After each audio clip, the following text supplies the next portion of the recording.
दो दिन पूर्व हम कांग्रेस के एक कार्यकर्ता के कार्यालय में बैठे हुए थे। इस दौरान वहां कुछ लोग चर्चा कर रहे थे कि भाजपा भी अजीब पार्टी है। निकाय चुनाव में हमारे वार्ड में एक परिवार को मनाने के लिए उन्होंने अपना विधायक ही भेज दिया। ऐसे भला 2-4 वोटों के लिए कौन विधायकों के चक्कर लगवाता है। कांग्रेसी भले ही इस बात का मजाक उड़ा रहे थे, लेकिन भाजपा की जीत का केवल और केवल यही मंत्र है, एक एक वोट, एक एक व्यक्ति और एक एक घर तक पहुंच बनाना। नगर निकाय चुनाव के परिणामों ने निश्चित तौर पर हर किसी को हैरान किया है। हैरानी इस बात की नहीं कि भाजपा धारवाड़ा और रेवाड़ी दोनों में चेयरमैन के पद पर जीत गई। यह बात तो चुनाव के पहले दिन ही साफ थी कि दोनों ही जगह बीजेपी जीतेगी। हैरानी है तो बस इस बात की कि जीत का अंतर इतना ज्यादा कैसे रहा। रेवाड़ी में भाजपा की चेयरपर्सन विनीता पीपल 21,000 से अधिक वोटों से विजयी रही। वहीं धारवाड़ा में अजय जांगड़ा 6200 से अधिक वोटों से चेयरमैन के पद पर जीते। भाजपा के नेता अब भले ही यह ताल ठोके कि उन्हें इस जीत का अनुमान पहले से था, लेकिन हम जानते हैं कि उनके पास भी यही रिपोर्ट पहुंच रही थी कि जीत हार का मार्जिन कम रह सकता है। अब चलिए हम आपको बताते हैं कि इतना बड़ा मार्जिन आखिरकार आया कैसे। दरअसल यह सारा खेल चुनाव लड़ने के तरीके का है। नगर निकाय चुनाव इस बार निश्चित तौर पर केंद्रीय मंत्री राव इंद्रजीत सिंह की आन बान और शान पर टिके थे। ऐसा इसलिए क्योंकि दोनों ही प्रत्याशियों को राव ने टिकट दिलाई और इस गारंटी के साथ दिलाई कि दोनों को जिताकर भी वह खुद लाएंगे। इसके लिए बेहतरीन ग्राउंड वर्क भी तैयार किया। अब समझिए भाजपा ने चुनाव को लड़ा कैसे। दरअसल ना तो सिर्फ भाजपा संगठन और ना ही केंद्रीय मंत्री राव इंद्रजीत सिंह अकेले इस चुनाव को लड़ रहे थे। इस चुनाव को लड़ने में 3 लेयर रणनीति काम कर रही थी। पहली लेयर रही भाजपा संगठन की और दूसरी लेयर रही केंद्रीय मंत्री राव इंद्रजीत सिंह के कार्यकर्ताओं और समर्थकों की, जिन्हें भाजपा संगठन के पैरेलल ही ग्राउंड वर्क पर लगा दिया गया था। इस पूरे चुनाव में भाजपा के पर्दे के पीछे के नेताओं ने जिस तरीके से मेहनत की है, इसका आकलन भी शायद आप और हम लगा नहीं सकते। जितनी टीम भाजपा की आपको सड़कों पर घूमती हुई दिखाई दे रही थी, उससे कहीं बड़ी टीम पर्दे के पीछे बैठकर काम कर रही थी। किस वार्ड में क्या चल रहा है, कहाँ हार जीत का अंतर है, कहाँ सुधार किया जा सकता है, ऐसी तमाम जगहों पर काम करने के लिए कई ऐसे छिपे हुए चेहरे लगे हुए थे जो किसी की नज़र में नहीं आ रहे थे।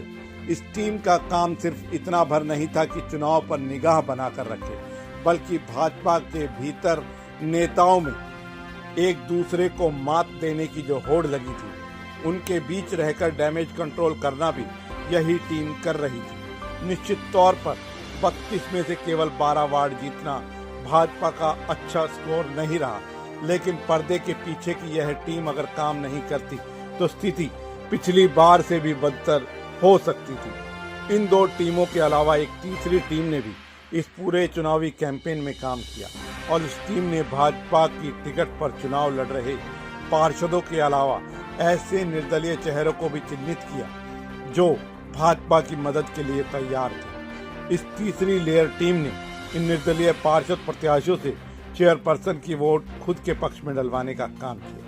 यह भाजपा की रणनीति रही जिसके सामने कांग्रेस का किला भरभरा कर गिर गया। जितनी मजबूत भाजपा की रणनीति रही, उतनी ही कमजोर कांग्रेस की। कांग्रेस प्रत्याशी निहारिका चौधरी के पक्ष में एक ही बड़ी सभा हुई और वह भी गोल चक्कर पर, जहां निहारिका चौधरी का गढ़ पहले से ही मजबूत था।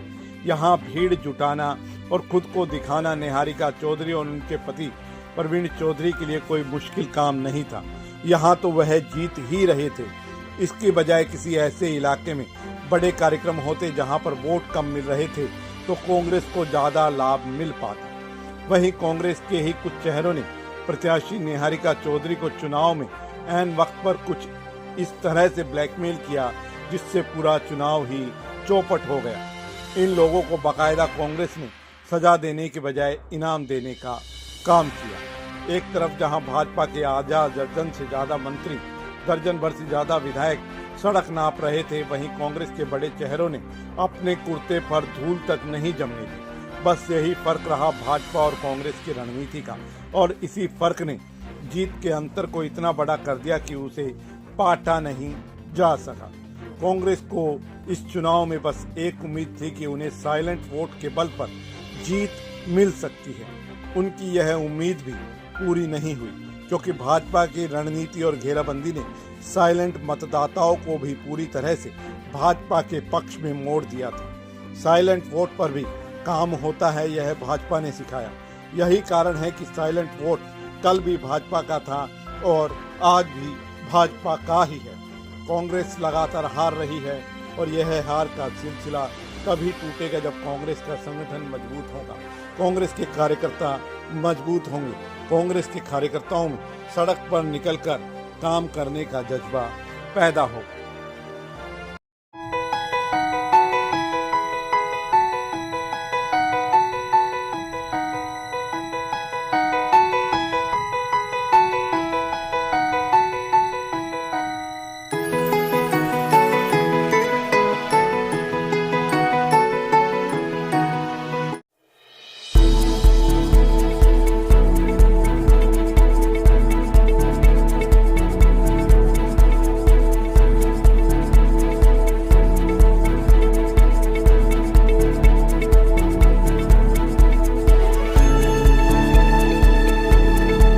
गंभीर एक्सीडेंट के इलाज के लिए रेवाड़ी का एकमात्र अस्पताल Aditya hospital, block A, Sun City, HUDA bypass, Abhay Singh Chowk, Rewari. यहाँ न्यूरो सर्जरी के अंतर्गत ब्रेन और रीढ़ की हड्डी की सर्जरी की जाती है। दिमाग की नस ब्लॉक होना, नस फटना और लकवा जैसे मामलों का उपचार किया जाता है। कार्डियोलॉजी विभाग में एंजियोग्राफी, स्टंट और छल्ला डालने की सुविधा है। लेप्रोस्कोपी द्वारा पित्ताशय, अपेंडिक्स, हर्निया और पेट की सर्जरी बिना बड़े चीरे के होती है।